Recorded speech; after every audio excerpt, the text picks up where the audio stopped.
بسم اللہ الرحمن الرحیم۔ سپر پاور روم کے فرمان روا کیسر کے نام آپ صلی اللہ علیہ وسلم نے اپنا مکتوب حضرت دہیہ کلوی رضی اللہ تعالیٰ عنہ کے ہاتھ روانہ کیا۔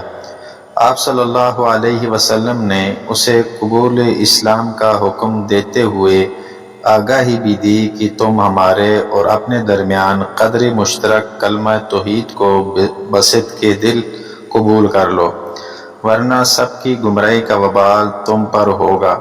یہ خط بیت المقدس میں اس کے پاس آیا۔ اس نے عرب کے کسی تجارتی قافلے کی تلاش کرائی تاکہ آپ صلی اللہ علیہ وسلم کے بارے میں مزید معلومات حاصل کر سکے۔ ابو سفیان کو ہرقل کے دربار میں لایا گیا۔ ہرقل نے ان سے 11 سوالات کیے۔ ابو سفیان نے جواب دیے۔ پھر ہرقل نے ہر جواب پر ایسا نپات اللہ تبصرہ کیا جو بجائے خود اس کی مذہبی و تاریخی معلومات اور ذہانت کا ثبوت ہے۔ ہرقل نے پوچھا، اس مدعی نبوت کا نسب کیسا ہے؟ ابو سفیان بولے، بہت اعلیٰ و اشرف۔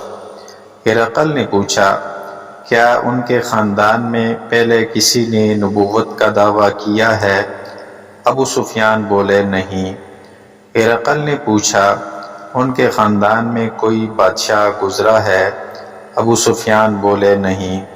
ہرقل نے پوچھا، ان کے پیروکار قوم کے ذی وجاہت لوگ ہیں یا کمزور لوگ؟ ابو سفیان بولے، کمزور لوگ۔ ہرقل نے پوچھا، ان کے پیروکاروں کی تعداد بڑھ رہی ہے یا گھٹ رہی ہے؟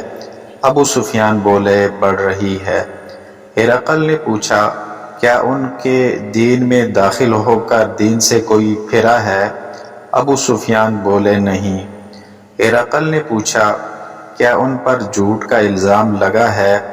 ابو سفیان بولے، نہیں۔ ہرقل نے پوچھا، کیا انہوں نے عہد شکنی کی ہے؟ ابو سفیان بولے، اب تک تو ایسا نہیں ہوا، ہاں اب ہمارا ان سے ایک معاہدہ ہوا ہے، دیکھتے ہیں وہ کیا کرتے ہیں۔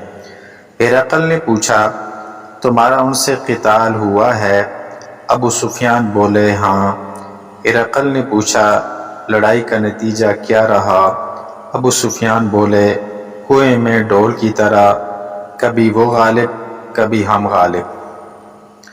ہرقل نے پوچھا، ان کا حکم اور تعلیم کیا ہے؟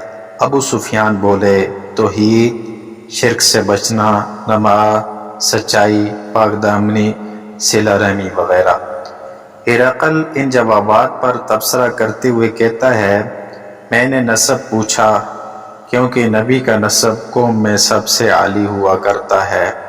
خاندان میں سے کسی نے دعوی نبوت کیا ہوتا تو سمجھا جا سکتا تھا کہ یہ اس کی نقل کر رہے ہیں۔ خاندان میں کوئی بادشاہ ہوا ہوتا تو کہا جا سکتا تھا کہ نبوت کے بہانے بادشاہت مقصود ہے۔ ہر نبی کے پیروکار ابتدا میں کمزور لوگ ہی ہوتے ہیں اور پھر ان کی تعداد روز بروز بڑھتی جاتی ہے۔ ایمان جب دل کی گہرائی میں اتر جاتا ہے تو کوئی اس سے دست بردار نہیں ہو سکتا۔ اللہ کا نبی جھوٹ نہیں بول سکتا۔ اور نہ ہی کبھی عہد شکنی کرتا ہے۔ ان کی تعلیم تم نے مجھے سنائی، یاد رکھو جو کچھ تم نے بتایا ہے، اگر وہ سچ ہے تو ایک روز وہ اس خطۂ زمین کے مالک ہوں گے جہاں اب میرے پاؤں ہیں۔ کاش میں ان کے پاس حاضر ہوتا اور ان کے پیر دھوتا۔